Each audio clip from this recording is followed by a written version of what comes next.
We're looking at Nebbiolo, the king of the grapes, across three levels within Piedmont. So kind of like the hierarchy of Nebbiolo, starting with Langhe Nebbiolo.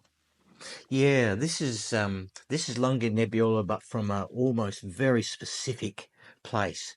This is a producer called Boasso.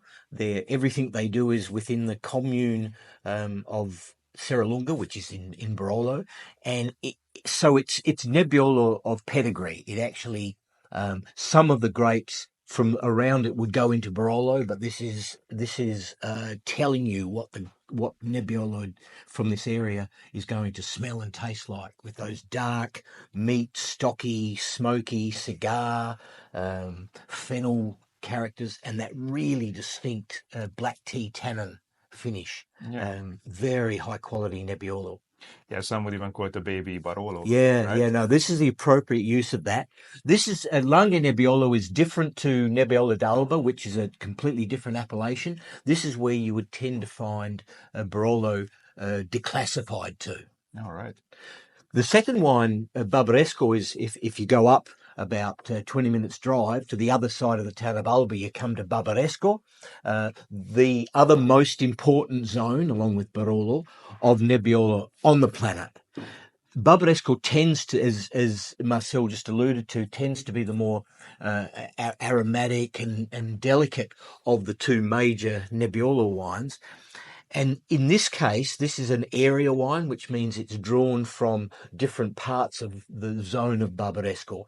And it certainly shows those beautiful red fruits and the brightness of Nebbiolo in a very, very good vintage.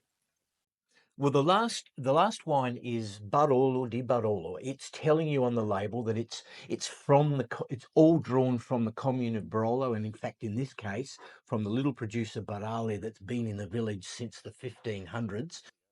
They draw on 3 vineyards to make a wine that talks of this particular area of Barolo.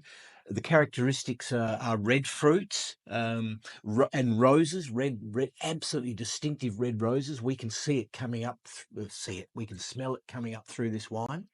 But it is Barolo, so it's more dense than the Barbaresco, for example, and it certainly has a stronger tannin profile, doesn't it? But everything this little producer does has that lightness of feet about it. They're light on their feet.